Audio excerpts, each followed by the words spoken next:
This is going to go over how to darken or lighten an image. So say we have this image, it's going to go on the website, but you can see it's a little bit dark. So all we want to do is lighten it up a little bit, and that's easy enough to do.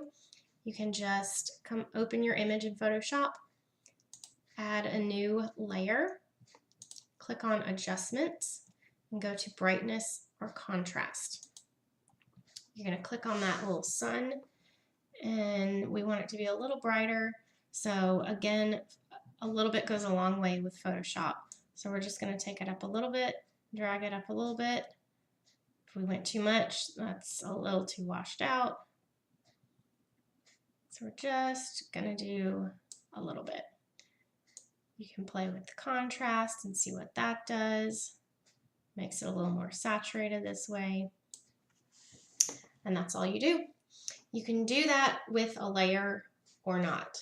You don't have to add a new layer. You can unlock it and just click on that and go to Adjustments, Brightness, and change it, and it adds the new layer for you.